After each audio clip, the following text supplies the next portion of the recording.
Ruto shreds Edwin Sifuna for criticizing his quote-unquote shiny projects. Welcome to my YouTube channel. If you are new here, kindly consider subscribing. Don't forget to like, comment, and share our videos. President William Ruto hit back at criticism from Nairobi Senator Edwin Sifuna, defending infrastructure projects during Labor Day celebrations.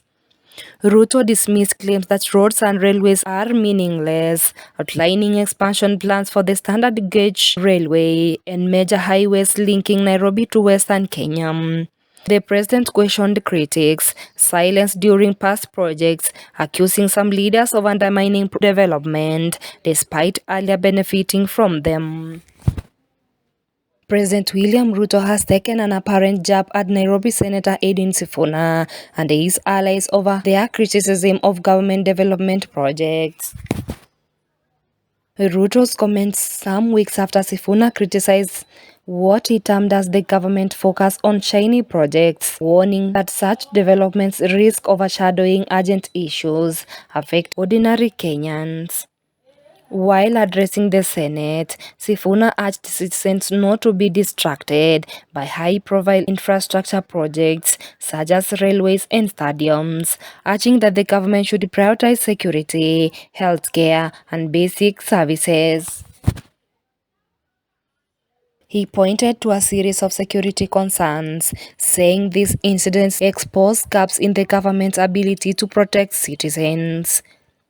During the Labor Day celebrations held in Vihiga County on Thursday, May 1, Ruto defended his administration's infrastructure agenda. The president was particularly upbeat over the ongoing road and railway expansions, insisting they are central to Kenya's economic transformation. Ruto outlined plans to extend key transport corridors, including the standard gauge railway, SGR, and the major highway project linking Nairobi to western Kenya. According to him, the first phase of the road project is set to reach Mau Mau Summit, with further expansion expected before the end of the year.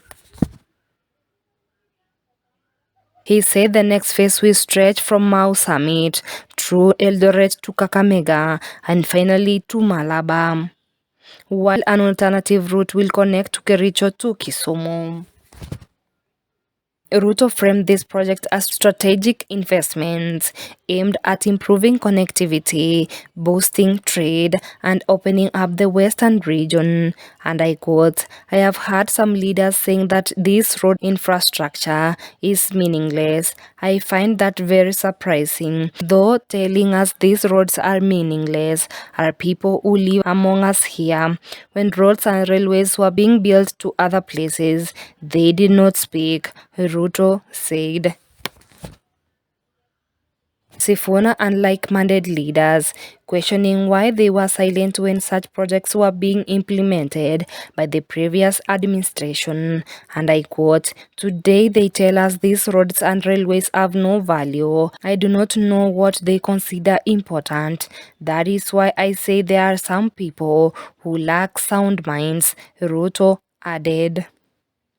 Ruto, in his Labor Day address, positioned infrastructure as a foundation for long-term growth and the country's cohesion. He also used the occasion to highlight the significance of hosting Labor Day celebrations outside Nairobi for the first time in Kenya's post-independence history. Ruto described it as a deliberate effort to recognize all workers across all regions, including rural economies.